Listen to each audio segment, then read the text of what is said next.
Some of you might be asking the same question too, what is imaging? For us, we throw out words just like engineers throw out words or that don't maybe mean the same thing. But on the left-hand side, you'll see that's a picture of a CT scanner. And on the right-hand side, it's a picture of an MRI, open MRI scanner that we have in our Santa Maria location. These are just two different, we call them modalities. We also do x-rays, mammography, which is a mammogram, PET scans, ultrasounds, and nuclear medicine procedures. So we have a large array. There's 24 different pieces of equipment between the three locations right now.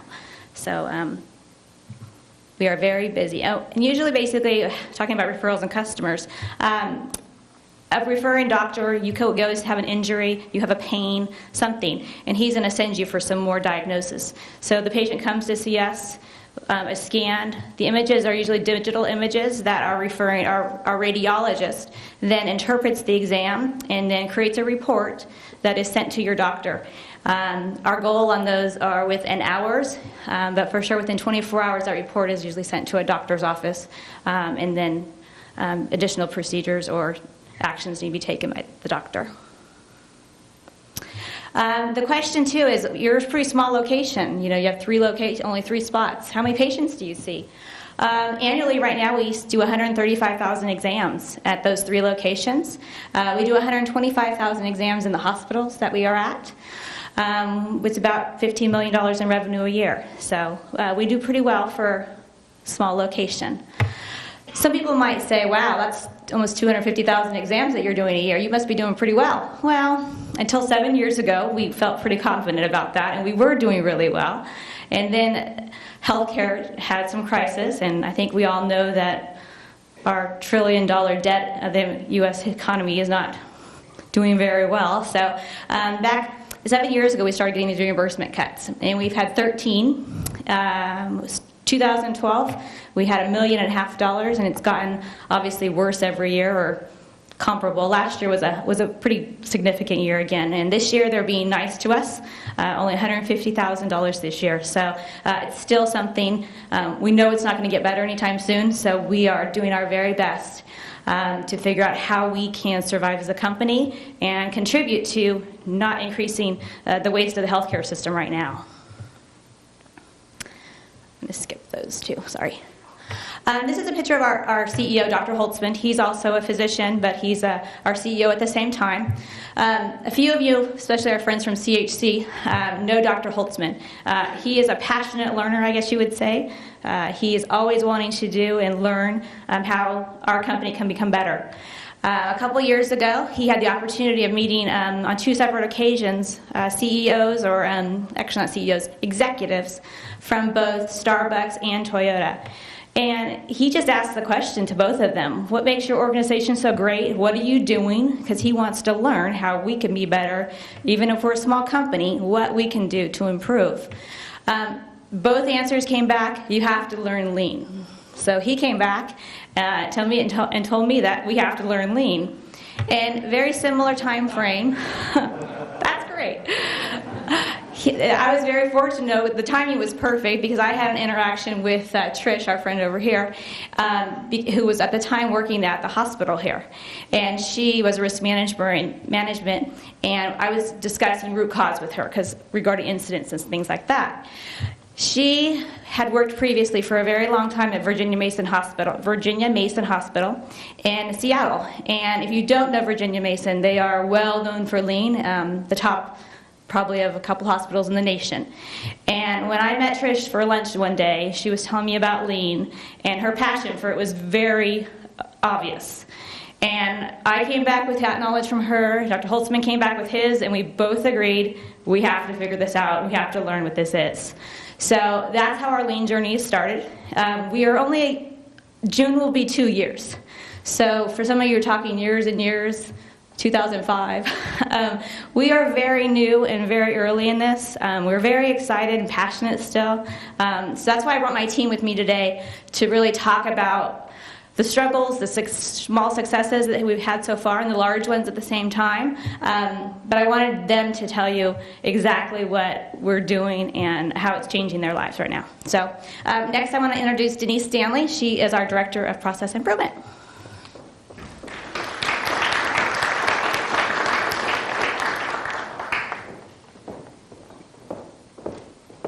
Thank you, Marcy.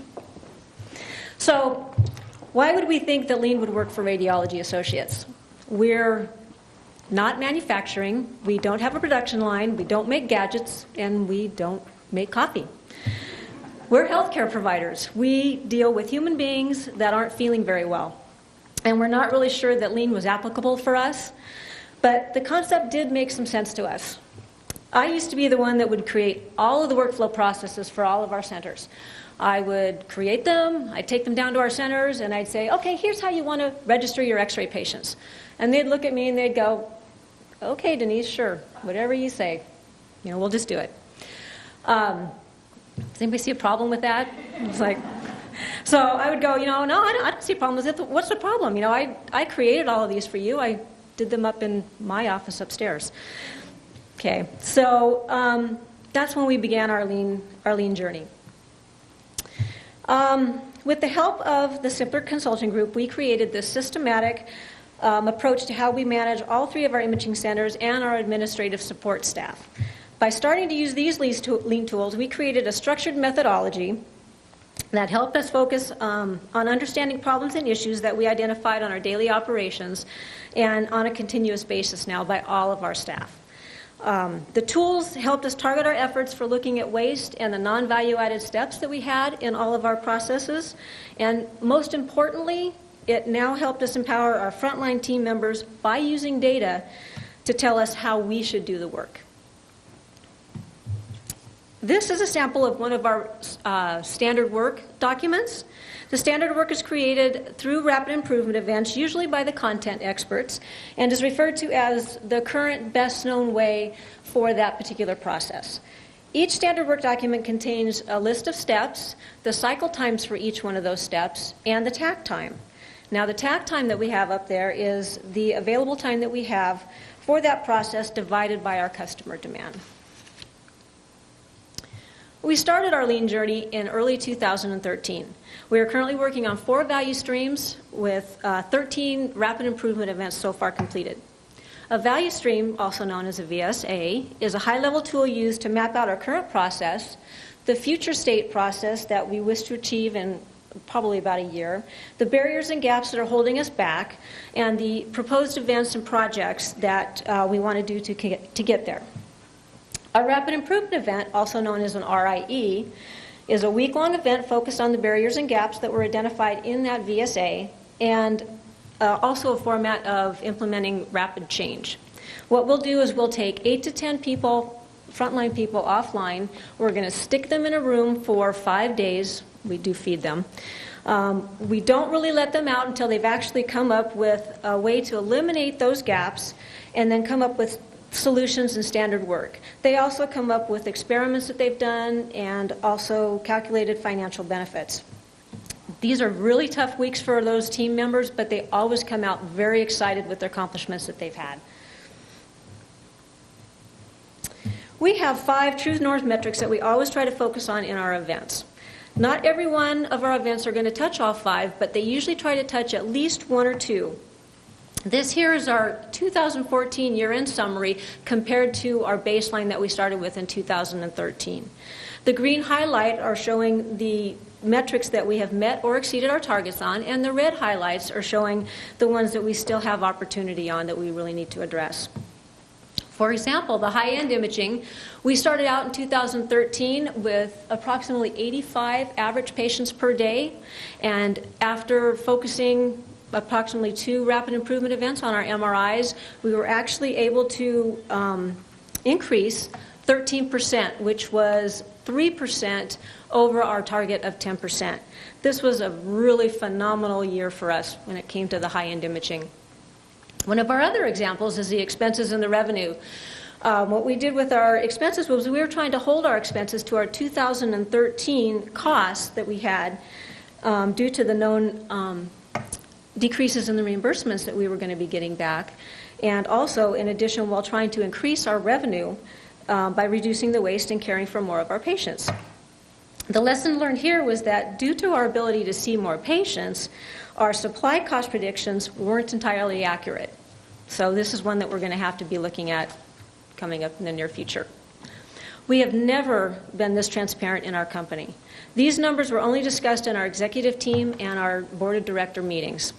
What we would do is we'd come back and we'd tell our staff either, hey, you're doing a great job, keep up the good work, or, yeah, we really need you to kind of work a little bit harder. We're not meeting our targets. Now, all of our staff know on a daily basis, a weekly basis, and quarterly where we stand and how their exceptional efforts are affecting our company goals and our strategic plan. And now I'd like to introduce our centralized scheduling supervisor, Heather Guerra.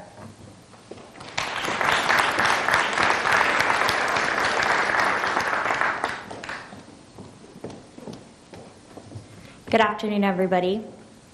I knew you were gonna be able to see me over the podium just because I wore heels today, especially for that. So, okay. So our initial state in our office was utter chaos, to put it lightly. Our sick time was diminishing, and our turnover rate was at an all-time high. I can recall one particular day where myself, my supervisor, and one other team member were left to run the front office, where normally there were 8. At a facility that performs over 160 exams daily, we were left to answer phones, translate, register patients, take payments, on top of all of our scheduling duties. Stress got the better of me on this particular day. I was on the phone trying to schedule a patient, and I had 3 techs standing behind me, each needing just another piece of me I didn't have to give. I had to take a moment to gather myself because I realized that I could not leave my team this way. Change was needed. We did not have a standard work established, and we were lacking goals and targets. Our backlog was increasing at a very quick pace, and we were definitely working harder, not smarter. Our communication was lacking, and we definitely felt disconnected from our company.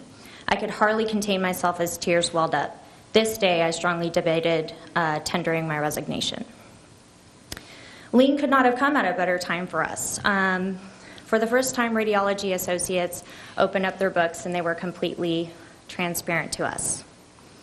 We now, with all the healthcare cuts and previously and yet to come, we were now finally understanding the urgency of the situation. Change is difficult, especially within our business, because our customers are people.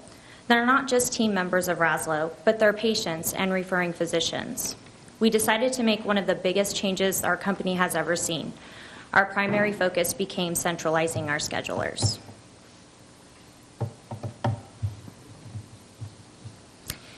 In the past, we lacked in setting goals and targets because our company did not communicate their vision effectively. We are now setting new goals and targets based on our company's vision in our current state. With the use of our many visual management tools, we now have direction and incentives to perform. One benefit to reducing multitasking had an outstanding result in decreasing errors, in which this wasn't even something we had planned on. We decreased our scheduling step from 19 to 5, so it would be an overall elimination of 14 steps. Not only do we have a standard work, but we are now sustaining. I now have the ability to recognize different valuable skill sets my team brings, and I empower them to use their strengths to improve processes that is data-driven. Our team is happy, and we look to improve processes on a daily basis. We understand that the business is constantly changing, and so should we. I am extremely proud to say that we have completely eliminated our backlog in just a few short months.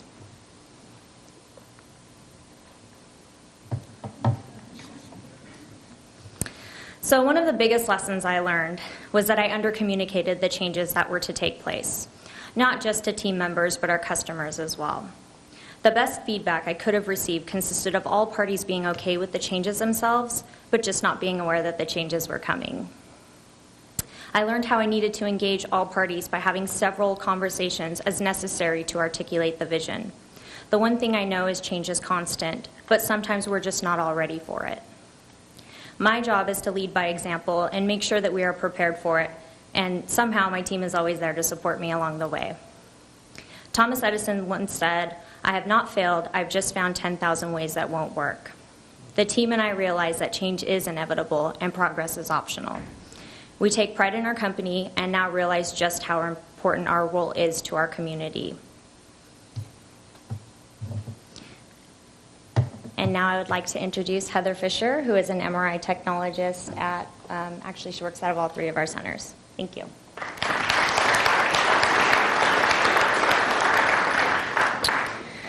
Hello. Before Lean was implemented at Radiology Associates, our daily MRI schedule was chaotic and inefficient to say the least.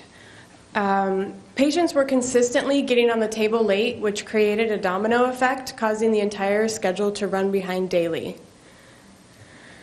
The MRI departments at all 3 centers were unorganized and not standardized. With 8 MRI techs each having their own way of doing things, you could imagine how messy things were. When I was writing this presentation, I asked my coworkers to give me some feedback about how they were feeling during the initial state. We all agreed we were completely stressed out. We generally felt like we were giving poor patient care because we could not keep up with the demand. Most commonly, at the end of the day, we would feel physically and emotionally exhausted. Most of us refused to check the schedule for the next day because we knew if we did, we probably wouldn't sleep well that night. It felt like we were stuck in a hopeless situation. We desperately needed a solution, but when that solution came in the form of charts, graphs, and whiteboards, we thought our leaders were crazy. Sorry, Marcy. To have to do more work on top of the load we were already struggling to carry, we thought that would be logistically impossible. But now, a short 7 months later, I'm here to tell you that we were wrong. Our current state has improved dramatically by utilizing the Lean tools. Once I started seeing the results, I hopped right onto the Lean bandwagon, or drank the Lean Kool-Aid, as some people have teased. Multiple standard works were created, and now every MRI tech can go to any center and jump right into their role. We have more time with our patients, and we don't feel as rushed as compared to the initial state. I rarely have days where I feel exhausted, and most of the time I'm excited to come to work. A couple of tools that have had the most impact in MRI are the production boards and the Pareto charts. The production boards on this slide represent a good day in MRI and a bad day in MRI. Anytime there's an issue that delays us from starting the MRI exam on time, we record it on the production board with red, and then we put it onto the Pareto chart. Most common issues were patients arriving late, ambulatory issues, which just delay the exam from starting on time sometimes, and then patients having to use the bathroom after we've already positioned them on the MRI table. Tracking these issues on the Pareto chart have directly led to solutions which have improved workflow. Some solutions that we've implemented, we now bring patients in about 30 minutes early, and now we tell patients to empty their bladder after checking in, instead of asking them to go. This has been an interesting human behavior experiment. It's amazing how just changing the way you phrase a sentence can make an impact. It really works. Some of the techs that were most resistant in the beginning are actually participating and contributing to the new processes, and I believe that this is a direct result of strong leadership. In January, I had a rough day in MRI. It was a red whiteboard kind of day. Instead of responding emotionally and getting upset, I decided to go back and look at a Pareto chart from back when we initially started in September of 2014. And I compared that to the day when I was working January 2015. I was relieved to see the difference and the progress that we had made in 7 short months. It really put into perspective for me that the bad day that I thought I had really wasn't that bad, and it had actually hadn't happened in a long time. So this little experience just proved to me that it is possible to stay on time 80% of the time. MRI, this initial state pie chart shows that the MRI machine was idle 30% of the time and in use 70% of the time during our initial state. It also took 14 minutes in between patients to set up and get the exam started on the MRI machine. Our current status showed a lot of improvement in machine utilization. We currently are only idle 5%, in use 80%, and available 15%. It now only takes 1 minute in between patients. The MRI machine has very little unused time, and this improvement in utilization is worth $1.5 million.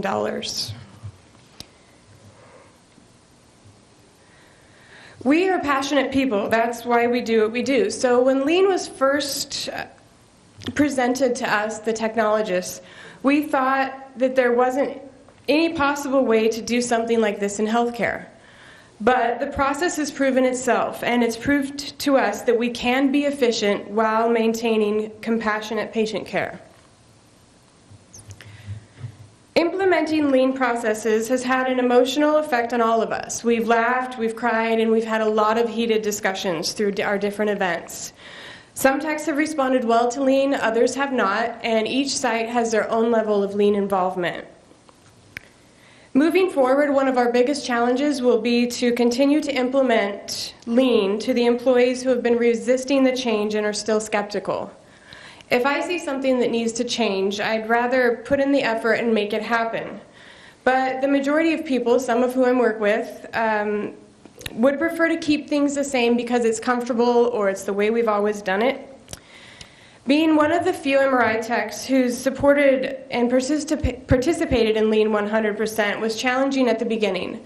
Nobody likes being a black sheep, but I preferred that over a dysfunctional business model. I have had to stay positive amongst negative influence and get creative when rolling out new processes that were the direct result of Lean. We've had to express to staff that none of this is personal. For example, we had some new employees, and they were in fear of their production board being in the red. They thought this reflected poorly on their performance. So we had to reassure them that the purpose of the boards, countermeasures, Pareto charts were not to place blame, but to be able to problem solve to avoid issues in the future. I have also emphasized to my coworkers that the production boards are my way of blowing off steam. There's just something really therapeutic about writing on my whiteboard with a bright red marker.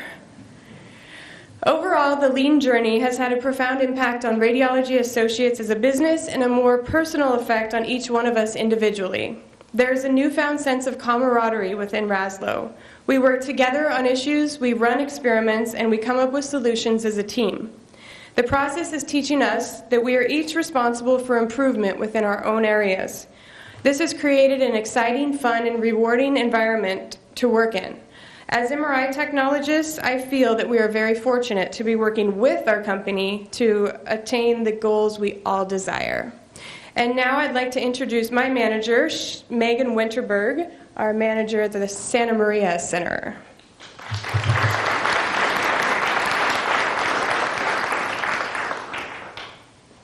Thank you, Heather. All right, well, I'm going to talk about how the management role has changed. So, boy, it has over this past year. So from traditional management, there we go, to lean management. Well, a year ago, staff were always coming to my office. A lot of you can probably relate. They'd be like, hey, I've got a problem. Here you go, fix it. And I did. They would usually start the conversations with, I feel, or this always happens. And we use those words to justify very large decisions for our business. I was also constantly putting out firefighters. I was definitely one of the lead firefighters in our company. All the staff even started to expect this of me. It took time, but now I have made a point to turn into a leader versus a manager. I put my focus on empowering my staff. Staff may still bring items to my office, but now I'm challenging them to be the ones to find the answer. I'll help them along the way, let them stumble a little bit, and then guide them with the tools, but I'm not going to be the one taking ownership of their problems. Also, making decisions with data. This is imperative. I'm going to give you a quick example. If any of you have had an MRI, you know they are very noisy. Very noisy. MRI technologist came to me saying all of his patients were complaining that they couldn't listen to music during the scan, something we don't offer, and want me to purchase a $10,000 unit for music. I'm like, well, before I make that kind of commitment, I'd at least like you to track to see how often this happens. But this always happens. It happens all the time. I'm like, well, show me the data. I asked for just 2 weeks of data. Keep in mind, we see 30 MRI patients a day. At the end of 2 weeks, he came back 2 patients requested music during that entire period. So it's very eye-opening for him, something he thought happened all the time, realized, wow, okay, this was an anomaly, and has really used that lesson for future decisions. Lastly, employee engagement. I have made this a big focus at our center. There are still a few firefighting moments, but they have decreased dramatically the more staff start becoming engaged and empowered. As I walk around talking with staff and asking them questions, they're telling me ideas that they're working on, and they don't have to ask me for their approval. They are proud and they're taking pride in their work, and they're really taking ownership of their problems. Managing for daily improvement is an absolute priority to make your daily focus Managing for Daily Improvement, or MDI. The majority of my day is dedicated to improving my staff. The main aspects are Gemba walks, production boards, Pareto charts, and leader standard work. Now Gemba, we've touched on all of this briefly today, but it's being present in the work, where the work is done. Staff expect me 3 times per day in their area. I'm looking at their production boards and I'm signing off on them. If I don't go, I'm not respecting them or their work. I review the comments on the boards, and it really helps get the problem solved in real time. There's true value seen in the moment. Pareto charts, Heather touched on it. Basically, it's tracking different items in our different modalities and looking for trends and trying to address them. We're basically trying to make it all transparent to make it better. If staff don't know the main issues, they can't really help. The leader standard work, I also don't like the terminology, but that's what I call it as well right now. Basically, that is a main part of MDI.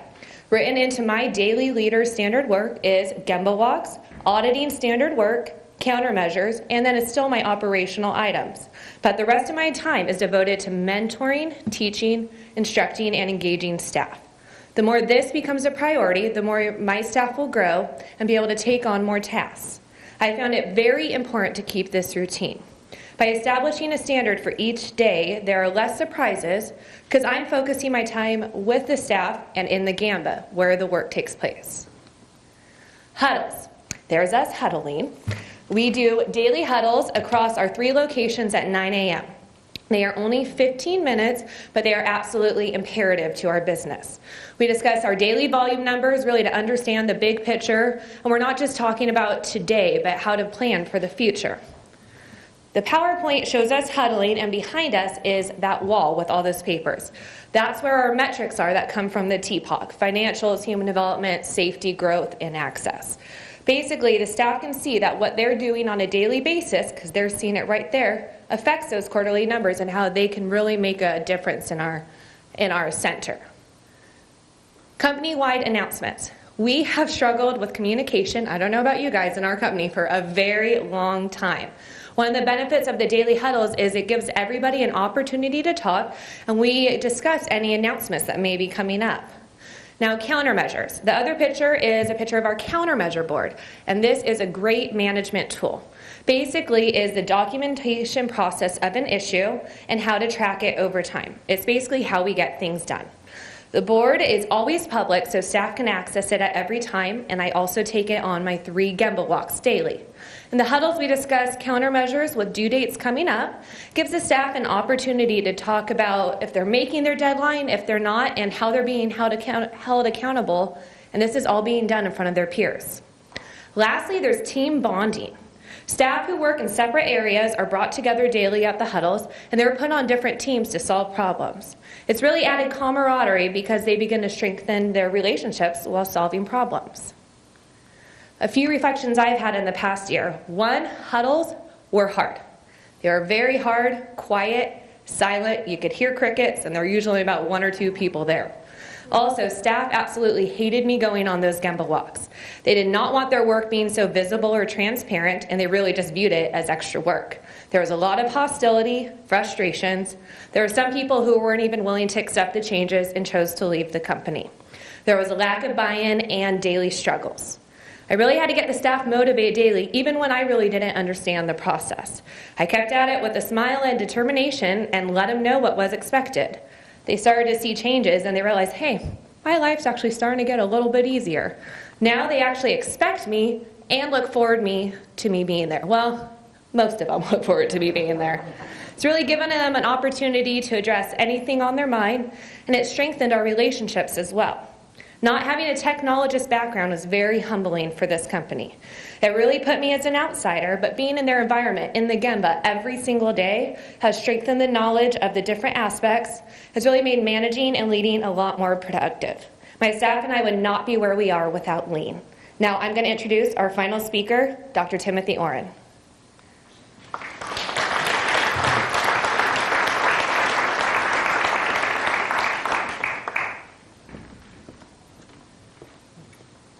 Hi there, I'm Tim Oren. I'm CFO at Raslo and one of the interventional radiologists.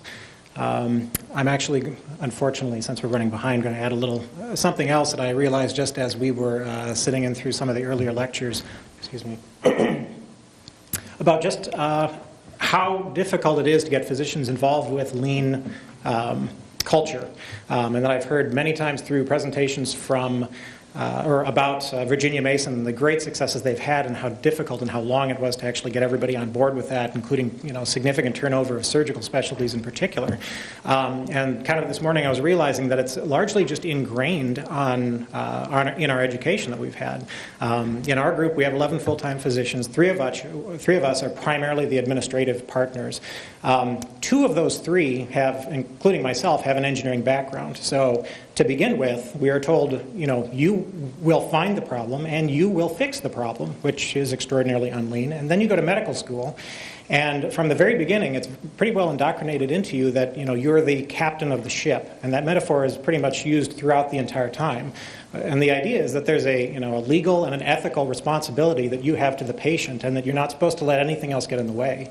But unfortunately, that means that it sets this metaphor in your mind, and this isn't a Carnival cruise line where you're leading teams of navigation and propulsion and environmental systems and all that. It's clear you're the benevolent dictator of a pirate ship. Where you're in charge, and if you don't like how it's going, then someone's walking the plank. That's how it's going to go. And then we come out into the real world, and we realize that that is not how this is supposed to work. You cannot be the benevolent dictator and have systems like this work. And it's very difficult. I mean, we've gone through years and years of training, not only undergraduate and medical school, and then some surgical specialties go training for 7 years, in which they have the same kind of indoctrinated mindset. And it's very tough to break that. In our group, we've been very lucky in that we've had a lot of physician involvement, and most of the physicians have actually been very interested in getting involved with this and taking part in VSAs and rapid improvement events. We'll have an entire week where we've devoted a radiologist who otherwise would be reading studies and making money for the company, and we've actually had them in the event for the entire week, doing nothing but trying to improve the company. So as you can see, some of the big issue is this, we are still living in a fee-for-service setup, which means that you need to be reading. The radiologists have a very kind of dichotomous relationship with our own company. We are supposed to be not only the business leaders, where we decide the directions the company is going to take and where we're going to invest our limited resources, but we're also, baseline workers. When it comes down to it, at what point do we get paid? When the radiologist generates the report. So we have technologists and schedulers, administrative people, and all this work that happens before we even could possibly get paid for anything we do. But the very last thing, probably the most important thing, and the most time-dependent thing, is have we actually generated a report for the primary care physician yet that sent the patient to us? So at the same time, we need these very high-level, the high-level direction-oriented issues that Lean teaches us. Some of the very basic low-level things are what we really need to do. TAC timesheets, what are you doing on an hourly basis to improve the company, which we'll get into here as well. We've had a large number of changes that we've done to try to just improve these kind of low-level issues that the radiologists come across, including templates. It used to be that reports for imaging studies were all transcribed by a transcriptionist, and you recorded tapes, and you just had this stream of consciousness paragraph of just junk that you threw out there. You got a CT scan, and you randomly read through it, and if you started from the bottom, you read the bladder first, and then the bowels, and then you ended up with the kidneys and liver at the end. And then if they happen to send it from the top down, it was all backwards. And when it comes down to it, the referring physician probably only has one thing that they really care about. Do they have appendicitis? Well, they have to go through all of this worthless report to figure out the answer to the question they really want. So one of the first things we did a long time ago was to start with templates. So everything's actually organized by organ system now. So if they have a question, they can simply go to the organ system and write exactly for the answer that they want. Voice recognition software, there has been a lot of push against this because it's more difficult. You just can't dictate as fast as you want an incomprehensible garbage and hope that somebody picks it up for you. You know, the computer is not going to get it, and it's going to throw it back at you with some worthless stuff that you can't understand either. So it's, you know, that's taken a lot of work to get the radiologists on board, and we still don't have everyone on board with that, but we have had significant improvement. Send exam forms is another great example. We've had when you have an ultrasound and you measure the length of a kidney or something like that, the old way was you measured the length of the kidney and the number appeared on the screen. You would then save that image. The technologist would pull out a sheet of paper and then write the number on the sheet of paper. Then they would scan it into the computer, which would be sent to you. You would look at the sheet of paper. Then you would type in the number back into the computer so that you could print out the report. Okay? So we're getting the computer, the technologist, the radiologist, and the dictation software all involved in something that a computer generated to begin with. So the next step is at least eliminating the radiologist. What we've done now is with our computer systems, we've been able to get the technologists to type in the number for us. So at least we're eliminating one step. Ideally, what we'd like to have is get rid of that entirely. And we do have some software that allows us to have the numbers that are generated by the ultrasound equipment itself directly go into the computer system, into the report. So we effectively eliminate the possibility of having transcription errors by having 3 different people touch the numbers. And then going back to, again, TAC timesheets. This is, you know, a very basic, low-level thing that the radiologists, we are trying to convince the radiologists to do. Most are getting involved with this, and when we initially started it, we actually had some very good results from this, partially because it's a very chaotic day when we're reading studies, because it's not only just sitting there and reading the images that come to you, but you have injections to do, you have patients to talk to, you have a mammogram patient you have to discuss the results with, so you're up and down and in and out all the time. Many of, you know, all of these interruptions and steps are incredible inefficiencies, and there are a lot of different things that we could do to improve upon that. So part of the idea was to interrupt your day every hour and find out which hours of the day are you actually getting work done and when are you not getting it done, and actually take a look and see every hour you can remember what caused your problems in that hour. In the past, we just finished the entire day, and after 10 days at work, we're like, God, that was an awful day. I didn't get anything done, and I don't know what it was that I did the whole time. Well, now, if you stop every hour, you can actually write down the reports or write down the issues that cause you problems. This is an example of our TAC timesheet that we have generated. This is just for one person. You can see the column on the far left is actually the hour time frame. The only 2 columns you fill out are D and E. D is the cumulative cases read, which is a number that's just displayed on the computer for us. And E is additional basically practice building activities that we're doing. Basically, if we get interrupted all day talking to referring physicians, getting consults on what imaging study is most appropriate, or can we do a biopsy on something, we want to reward the physicians for doing that and basically give them credit for taking time out of their day to take care of other issues that aren't simply generating a report. So we record those 2 columns of numbers, and the rest is a series of calculations, and the red and green boxes fill in on their own whether or not you are ahead of or behind where we think you should be for that given day. The box on the far right that's kind of dark yellow are the improvement ideas. And whenever you run across a problem that has slowed you down or you think could be improved, you're supposed to type it in there so that you can, so that it can be addressed by somebody, if not yourself, at a later time. Part of, again, the efficiency improvement of all of this used to be, we had a template that was generated and copied and sent out by hand by somebody. We have a Google system, we have Google apps at our company now, and we actually have a Google script that takes the template every day, copies it, renames it, fills out part of the template for us, and then emails it out to every single physician. So we don't even have to do anything anymore to generate this sheet every morning. At the end of the day at 9 p.m., another Google script runs and searches all the improvement ideas, takes them all and copies them over to another document so that we can actually collate and not have to go through every single sheet to find out what needs to be done. Once we get to that other sheet, which would be this sheet, we document when it was made, who made it, and kind of grade. We have tons, and radiologists are very good at complaining. So we have tons of potential improvements that we can make. And given our resources, we have to figure out which ones are most likely to, highest impact, lowest time investment. We grade which ones are most likely to be helpful to us, and then attempt to assign them to somebody who'd be able to finish it in a reasonable amount of time.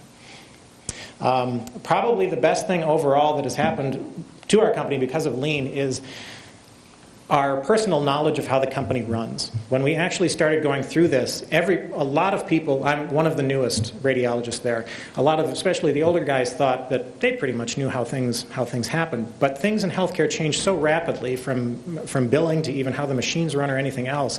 When we actually had the radiologists go through the VSAs, it became painfully obvious that, I mean, not only did no one know how the company ran, but very few of us had any idea how even one part of the company ran. It was basically, Marcy and her underlings doing all of this with virtually no oversight with us because we didn't know how billing worked and we didn't know where, when we were denied what happened. None of the radiologists had any idea how that works. And it's clear that it's so complicated we can't. There's no way that we can keep up with all this. So part of the value stream analysis structure of Lean, what we've ended up doing is assigning value streams to different physicians. So we can't do the whole thing, but individually we can cover all the bases. So now we have a radiologist assigned to each of the individual modalities, from MRI to CT, nuclear medicine, mammo, fluoro, interventional, information technology, administration. We've got 11 radiologists, and all of us are covering something. So together, when we actually meet together to discuss what's going on, we've got a shot of having somebody in the room that actually knows how the system is working. So, Tim, hello, over here. Oh, Hi. there he is. Okay, so I'm going to be the bad guy and kind of call time. Do you want to? No problem. Okay, well, how about we give him a hand? I kind of, when I do these sorts of things, I always sort of harken back to an experience I had with my daughters going to church camp, right? And we decided, okay, one time we're going to be counselors at church camp, my wife and I. And the leader said a very wise thing at one thing. He says, well, we want you counselors to have fun, enjoy yourself. And we had our own little cabin. We could have a little glass of wine after the little kids, were asleep or whatever. But she said, the rule here is sheep first. Right, and so the people that are sort of presenting and stuff are my sheep. The people that need to go ahead and get their thing done. It was a great story from the folks at Radiology Associates. I encourage all you guys, similar type success stories in the Central Coast. That's what I would live for and want to see. But I'm going to go ahead and do my thing. We got a little workshop, but I'm going to give you a little quick demo, and I'm not even going to introduce it. I'm going to go sort of right into it. We talked about getting workers involved in problem solving. We got a little problem. I don't have enough good success stories here in the Central Coast that I can tell other people about the good things that you have done. So we're going to get some success stories generated. I have got less than 15 minutes to do because I'm going to get you out on break on time. I'm going to show you how to do this fast, all right? So everybody's got one of these little yellow cards.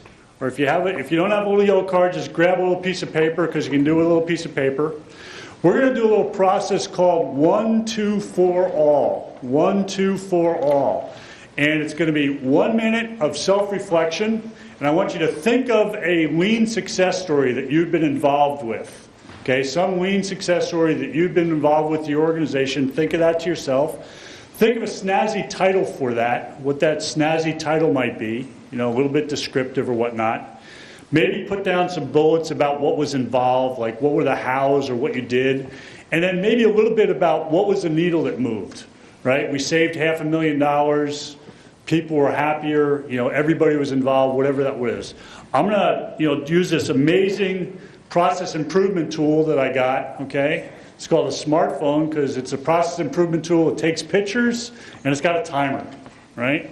So I'm going to give you guys 60 seconds on my timer here to go ahead, and this is silent reflection. This is, some of the speakers have done this before. Think to yourself, this is not conversational. Get something down. It's important that people think before they talk, all right? So go ahead, you got 60 seconds. Think, write something down.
1 minute. Now what I'd like you to do is, you've been talking to the same person to your left or right, the whole thing. I want you to stand up, everybody stand up. I'm going to put 2 minutes on my timer. I want you to find somebody you haven't talked to yet today. Find somebody you haven't talked to yet today. And I've got 2 minutes to share your story with them. So 1 minute each person or whatever. 2 minutes to share your story. Go ahead and go. Find somebody you haven't told your story to.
Okay, that was 2 minutes.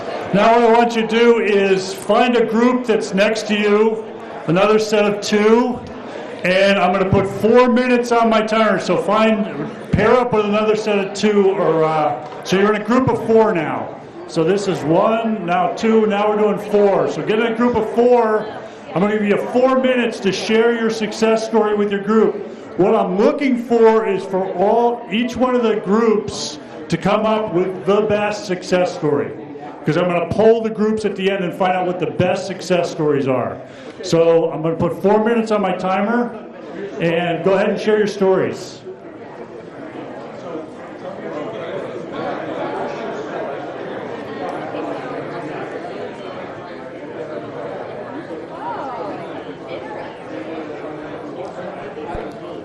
Find some group to join. You can be a group of 6, it's okay.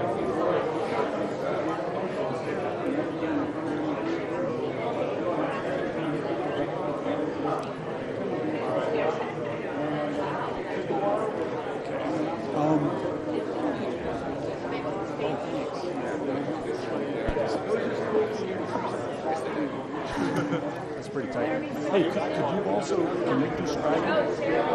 Well, yeah, I can do housing. Say, Yeah, well, it's got 2 boards. Just kind of alternate this one. have to be rented. Because that way they can speak it faster than you can write. Right? So if you guys can alternate back and forth. On the top of your board, write read success stories. On the top of your front charts. And just listen to it. So Steve, you're going to delegate?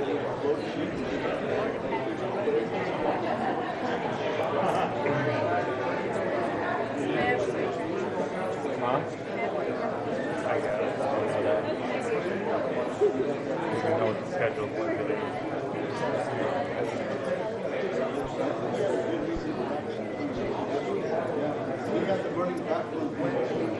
Yeah,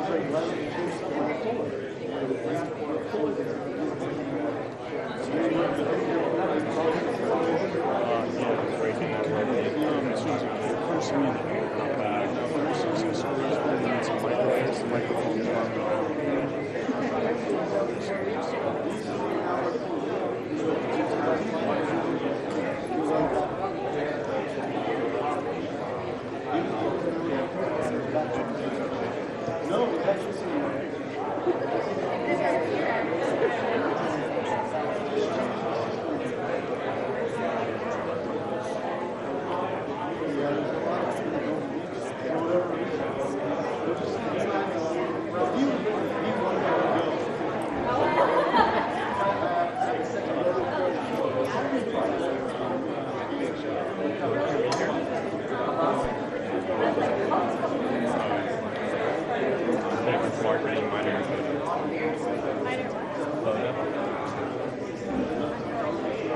That's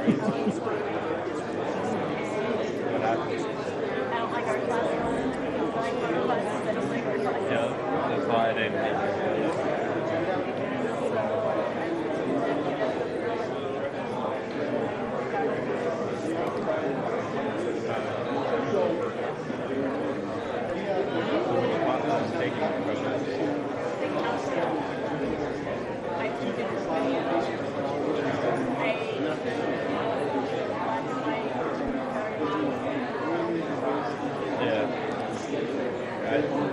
I took black and white already. Yeah, it works. And I'm taking artificial lighting right now.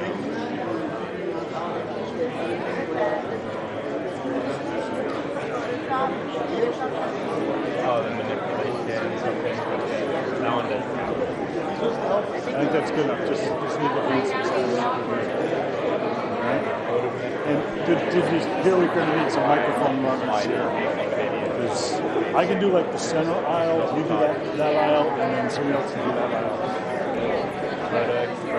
Well, let's see. So if one person does microphone on that side, I can take care of the center, and if somebody else can take care of that aisle there. Okay.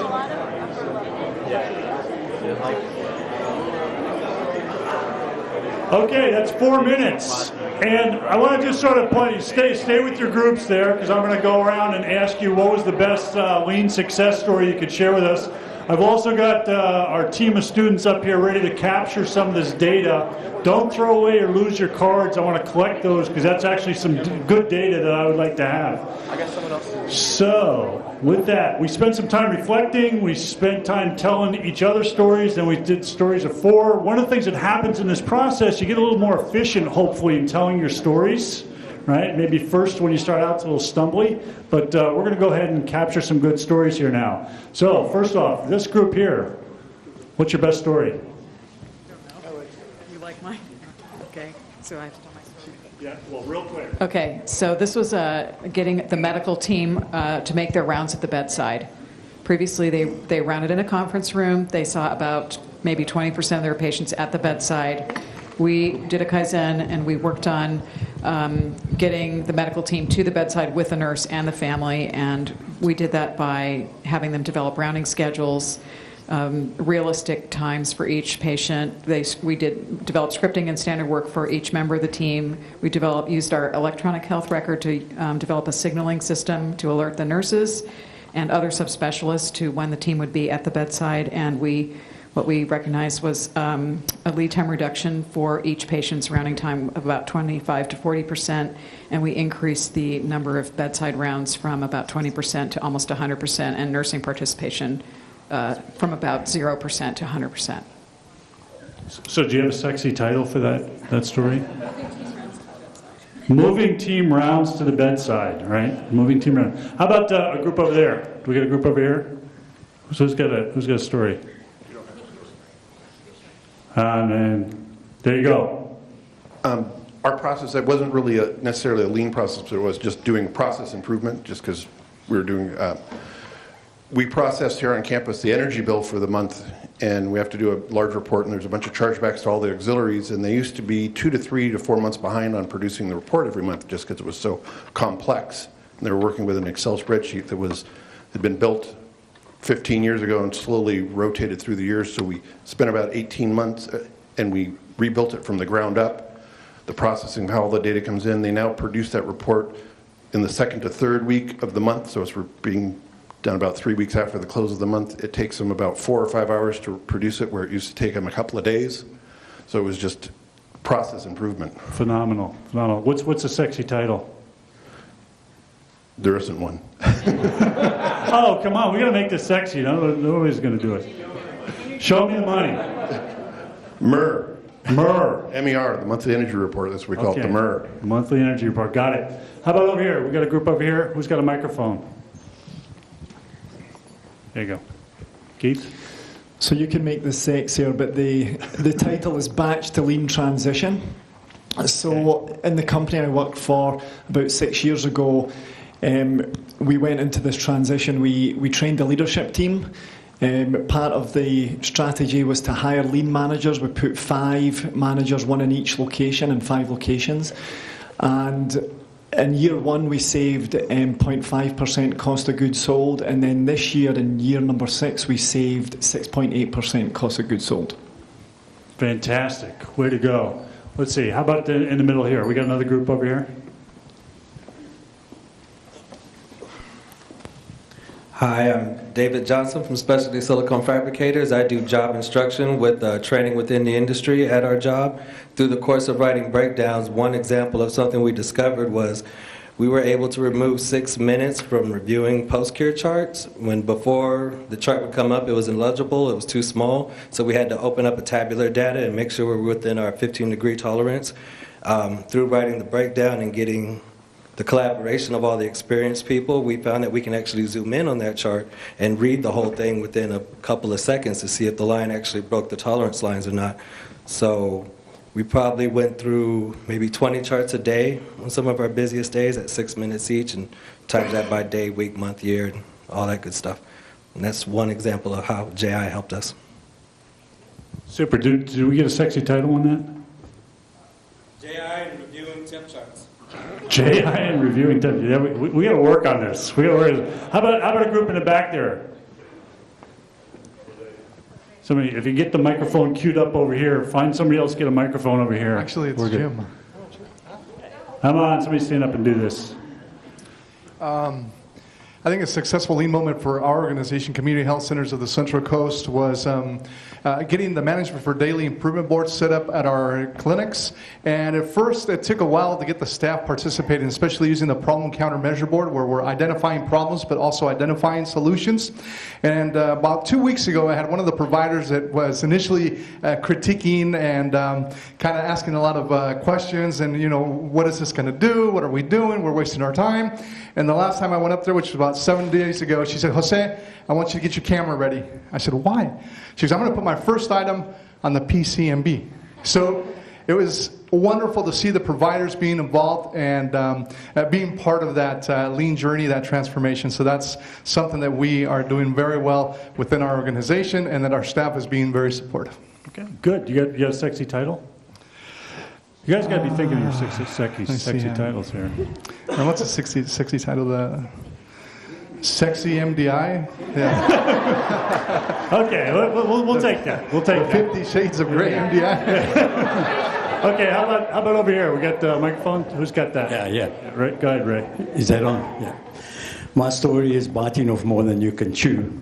And it was before the days of lean back in South Africa. I had a box plant, and due to it was very small and very efficient. We had to be competing with major box producers, and our production was doubled to 1 million boxes a month into a chicken plant. And I don't know if you're aware, if you don't supply boxes to a chicken plant, they don't kill the chickens because they can't pack them and they grow and they become unsaleable.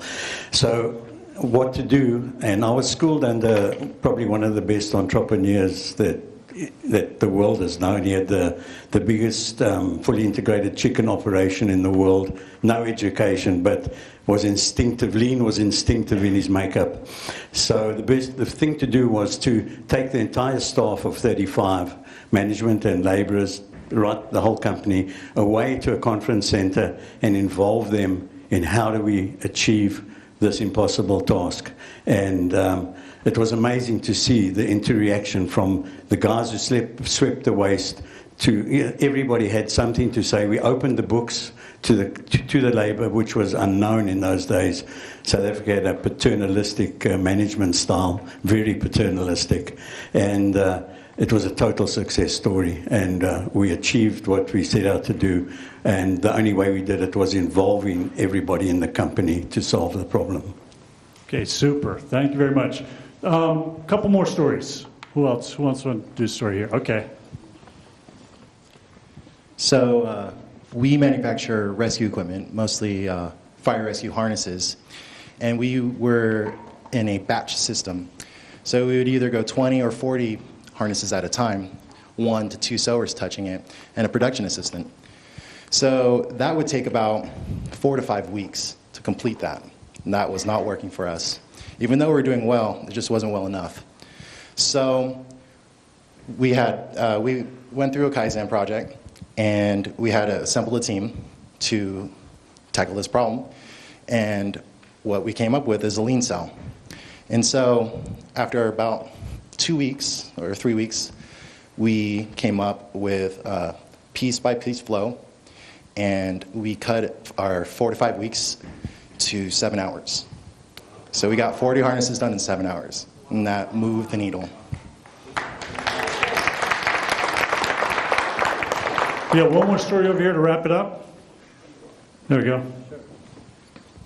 I'm Vince. I'm also with Community Health Centers of Central Coast. And as one of our first rapid improvement events that we did, we had an MD who was leaving work late every day and that was close to quitting and had told us that he had expressed dissatisfaction with the overall system due to just being late every day, always running behind. So we did an event around the MD, the patient visit, and we redesigned the process so that his medical assistants were in the room with him. They were helping to document in the EHR as he was doing his exam, and we call it the MAMD work team. And by doing that one redesign, a simple redesign in the flow, he now leaves on time every day. And his wife came and presented to us that she was happy. She literally showed up to a meeting to tell us, and he actually sees more patients per day now than he did before. So that's our story. And we'll call it, let's see, the sexy title was, what did we say? The wife is happy. Okay, the wife's happy. And I think that's a great way to wrap it up. Give yourselves a hand for doing this. I think, sort of another thing, so we're actually going to do a workshop on April 17th here at Cal Poly that incorporates 35 of these different, what we call liberating structures, and how to engage groups of people in this sort of problem solving. And so what you just experienced is what they call the 1, 2, 4 all technique. And we're going to try another little technique to sort of wrap up the summit today. But for now, you're on break until, somebody tell me what the time the break stops. 3:15. You're on break till 3:15. See you back here then.